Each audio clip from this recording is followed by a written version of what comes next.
Hussein Obama, do solemnly swear that I will faithfully execute. that I will faithfully execute. So here we are. Barack Obama has won an unprecedented third term with a vast majority of the American public, a fact that was borne out by his press secretary, Sean Spicer, who pointed to the crowds down on the National Mall. Take a listen. This was the largest audience to ever witness an inauguration, period, both in person and around the globe.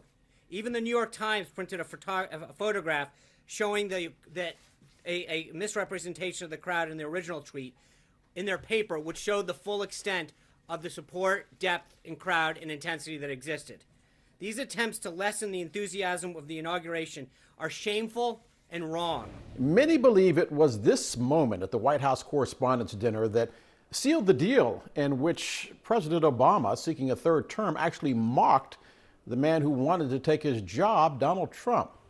Donald Trump is here tonight. Now, I know that he's taken some flack lately, but no one is happier, no one is prouder to put this birth certificate matter to rest than the Donald. And that's because he can finally get back to focusing on the issues that matter. Like, did we fake the moon landing? What really happened in Roswell? And where are Biggie and Tupac? Joining us now, our political roundtable, and Jesse Holland, I'll begin with you. Barack Obama is bragging about his crowd size. Is that something that is presidentially appropriate? Well, amazingly enough, it only took 3 seconds for the national media to start declaring that the most unprecedented act ever done by anyone inside the White House. You know, it seems like they claim is not reflective of the fact that he's black and the first president since Franklin Roosevelt to serve 3 terms. But it seems awfully suspicious that the national media all of a sudden decides that this is an unprecedented act. I mean, remember how they went after the tan suit? That was over in a week.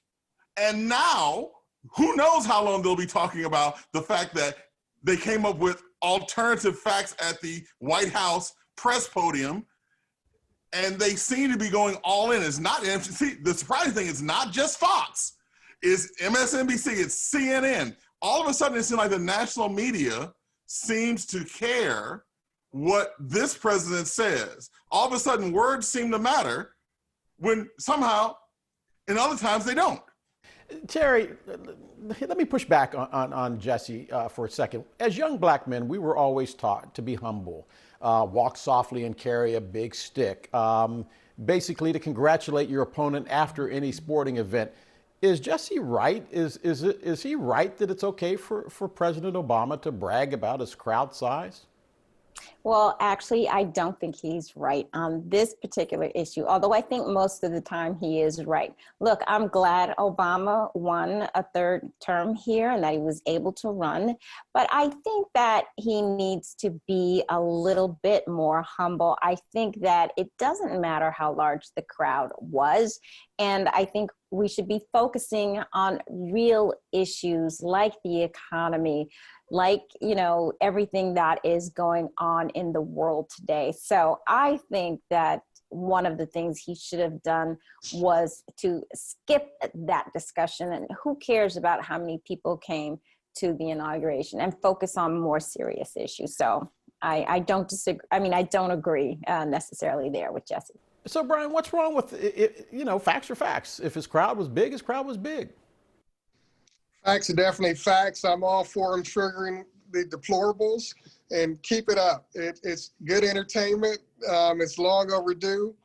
People have, we have a history in this country of misgauging crowd sizes when it comes to African Americans. We look at the Million Man March and the estimate of 100,000, 200,000 people. That was insulting.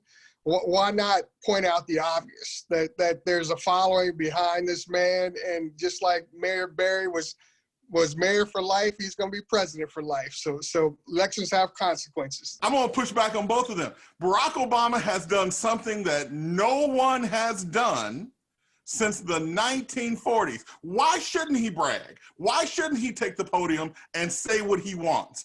He's accomplished something. There have been presidents who have accomplished nothing. Why shouldn't he take to the podium and tell the American people what the truth is, regardless of what the facts are? Why shouldn't he tell the American public what the truth is? Just because it's coming out of an African-American mouth, does that mean that they shouldn't listen and believe it? When we come back, how he got here, that Canada border wall, and the things that he said about Europeans. Stay with us. We'll be right back. You and I, we know the secret of life. Well, what is that? The secret of life is butter. Butter? Tell nobody.